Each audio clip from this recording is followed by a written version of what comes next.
Welcome back, learners. This week in this session we are going to discuss block 2, part 2, that is from the unit 1 historical perspectives of tribal policies.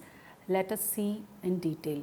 So, let us look at the tribal policies in the era of economic liberalization.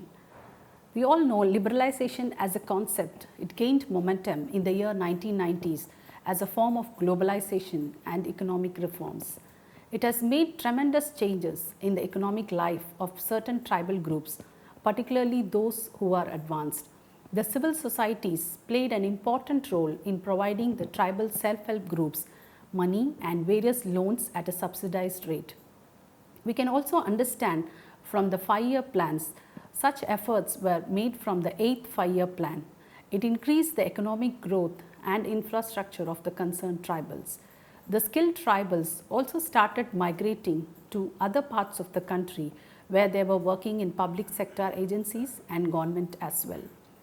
There was more involvement of international agencies which was found in the tribal development policy.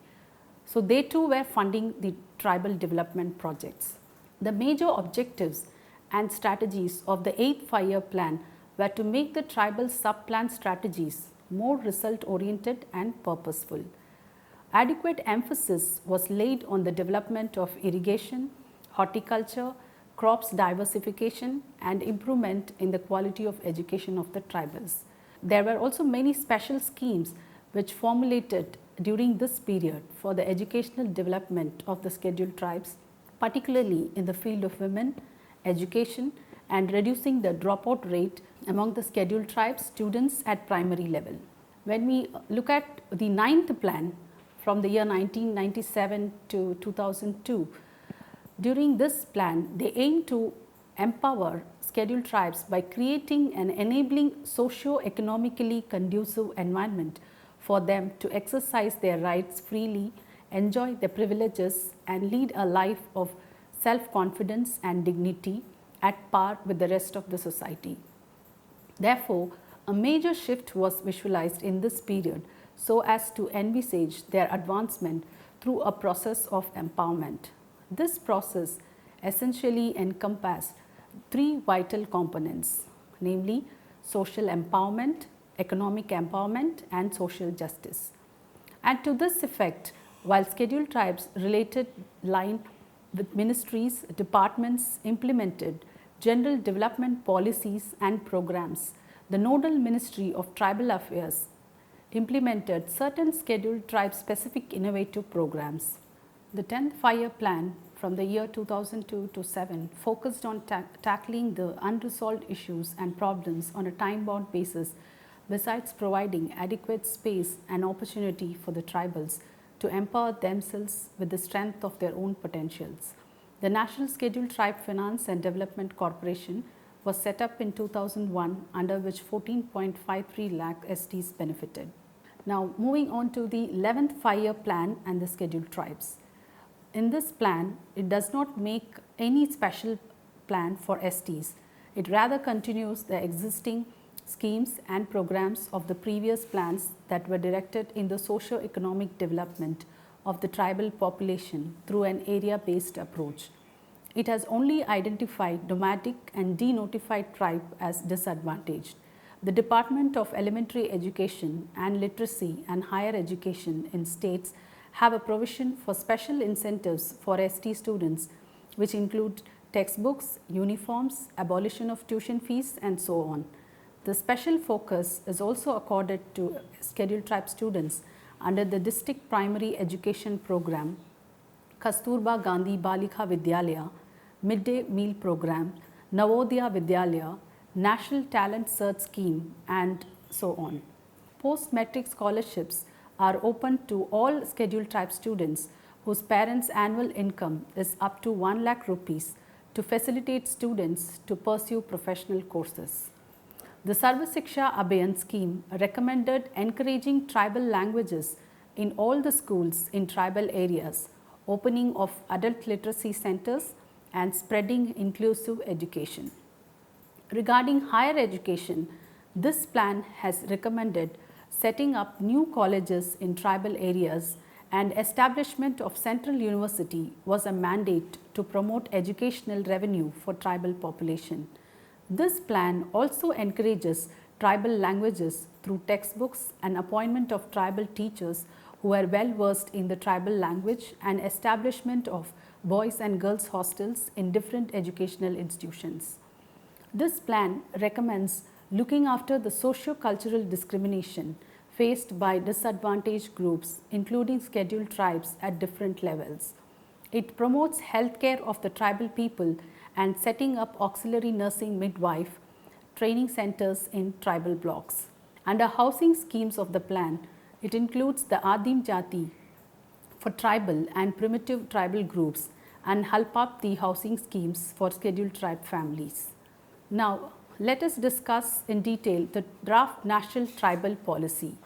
This policy was formulated in order to address the issues concerning tribal groups like lower literacy levels, economic constraints, poor infrastructure, diminishing control over natural and resource base, persistent threats of eviction from their habitat, exclusion from mainstream and economy in distribution of wealth and opportunities, and non-empowerment, and to place scheduled tribes on a progressive and constructive path and make them active partners in nation building.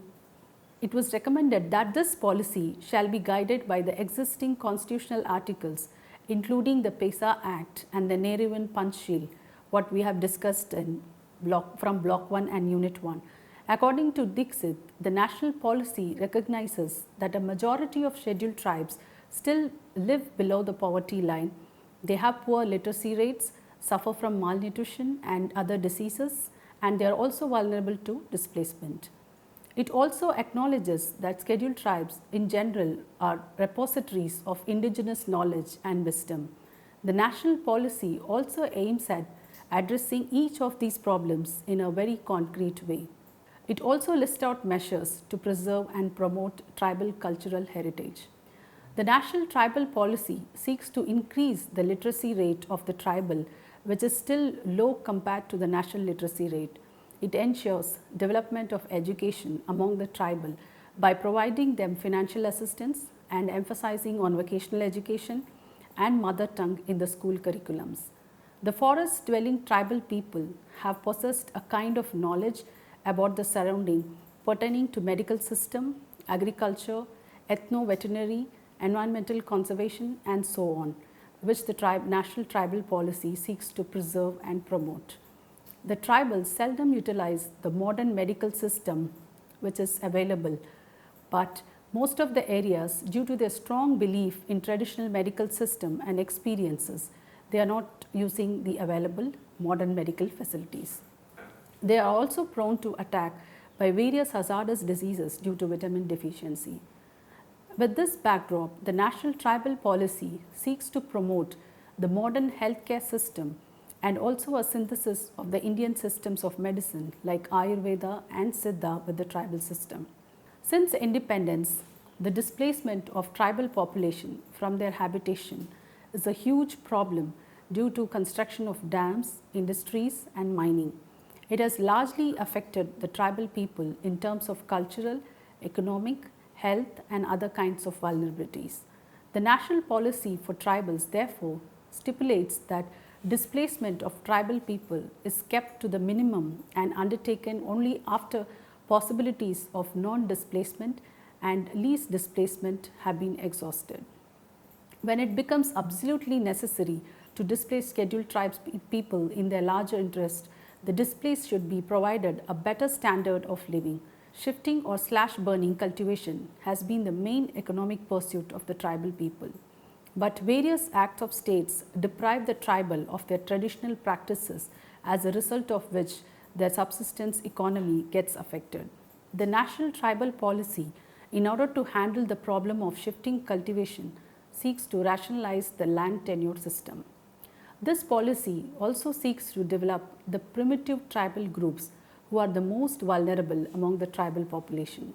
It envisages developing both the categories of primitive tribal groups, those who are isolated from the surrounding and placed in isolated ecological nicks, that is the heritage groups, and those who are located in the fringes of mainstream population and have contact with them.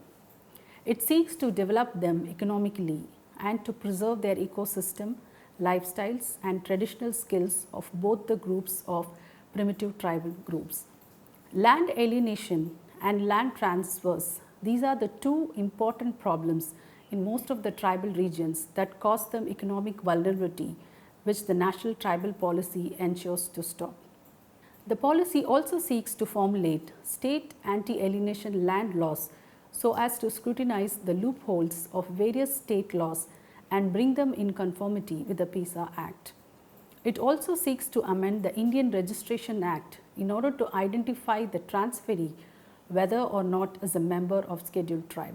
The policy also seeks to establish special fast-track courts in scheduled areas to deal with the case of tribal and land alienation and litigation. The human development indicators of the scheduled tribe population are much lower than the human development indicators of the rest of the population in terms of all parameters such as education, health, employment, income, etc. The scheduled tribes also suffer from geographical and cultural exclusion aspects which do not get captured in the human development indicators. Similarly, there is lack of capacity to make choices is not accounted for. Hence, the draft national tribal policies ensure to enhance all the indicators among the tribal population. It also intends to check the dropout rate of tribal children, particularly among girls, by providing them various facilities, that is books, stationery, scholarship, reimbursement of examination fees, free bus travel, midday meal, etc. It also encourages preserving the tribal language not only in teaching but also in the form of books. The National Tribal Policy also targets to operate the Eklaiva Model Residential Schools with classes 6 to 12 by the end of the 11th plan. It also ensures to stop teacher absenteeism by providing employment to the local tribals. Again, poor health is a major problem in the tribal areas due to inaccessible health facilities, food insecurity, poor sanitation and safe drinking water.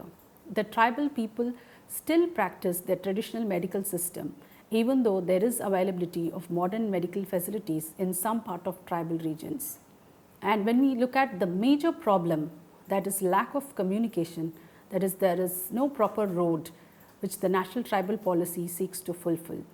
It also seeks to establish primary health center in most of the tribal regions, and the policy also aims to provide safe drinking water, good hygiene, sanitation among the scheduled tribes so as to eradicate the disease epidemic.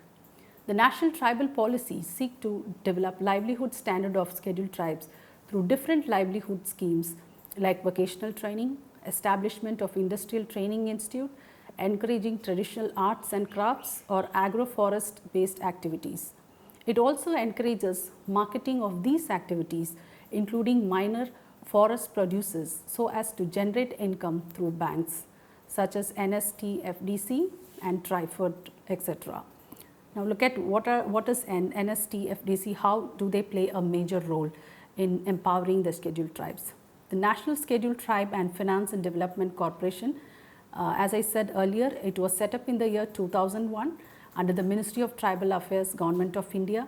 The main objects of the corporation is to work for the socio-economic and educational upliftment of the scheduled tribes, to provide them with better self-employment avenues so that they can become economically independent and self-reliant. The corporation undertakes a wide range of activities for socio-economic and educational upliftment of the scheduled tribes by devising and implementing financial assistance schemes exclusively for the tribal. These schemes are providing loans to the poor scheduled tribes at concessional rates of interest and on soft terms and conditions.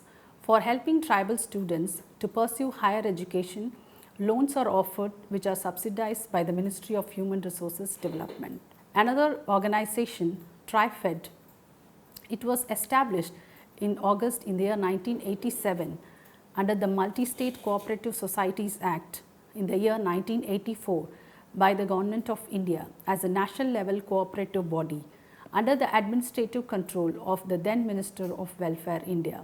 This organization is mainly to bring about socio-economic development of tribals of the country by institutionalizing the trade of minor forest produce and surplus agricultural produce which are collected or cultivated by the tribals. TRIFED is involved actively in capacity building of the tribal people through sensitization and the formation of self-help groups. It also engaged in training the tribals in several activities so that they can effectively carry them out. And moving on to the next important and common problem, migration in some specific tribal areas that has been creating various problems like school dropout, health and etc. The National Tribal Policy seeks to arrest migration by providing income generating employment schemes in the tribal areas. The draft National Tribal Policy aims to bring equality among male and female by providing the latter various legal aids or by the policy frameworks. The policy also encourages the NGOs to work in the tribal areas so as to reduce the dependence of tribals exclusively on government. The policy intends functioning of various acts and laws meant for 5th and 6th scheduled areas so as to ensure their development and security. While dealing with the scheduling and descheduling of tribes, this policy intends to follow the criteria developed by Lokur Committee, that is primitive traits, distinctive culture, geographical isolation, shyness or contact with community at large and backwardness. It also seeks to make policies for nomadic tribes. The draft National Tribal Policy encourages strengthening research on the cultural facets of the tribal life that remained neglected during the earlier decades of anthropological research. Thus, this policy intends to establish more tribal research institutes, particularly in the states predominantly inhabited by tribals. Now, let us see what all we have discussed in this unit, especially from part 1 and part 2. The tribal policies can be seen in broad periods, 2 periods, that is first in the colonial period and second in the post-colonial period. In the colonial period, there was a policy of isolation of the tribes, what we discussed in detail, and in the post-independence period, the British policy of isolation, which was shifted to the integration model of the tribal development.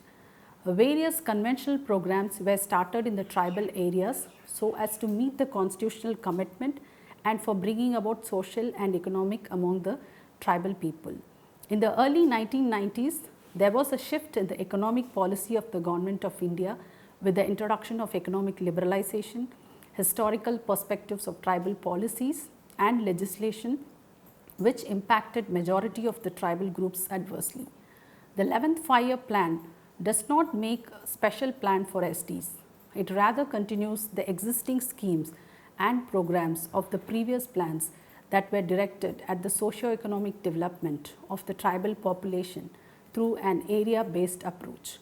This plan has laid emphasis on poverty eradication in rural and tribal areas, which focuses on sustainable development, education, employment, access to forest resources and agricultural production and subsidies.